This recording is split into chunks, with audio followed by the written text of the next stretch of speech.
Update sa weather mga kachikarot. Tingnan nyo naman.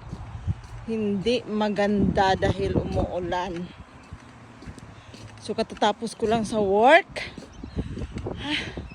Hiningal ako.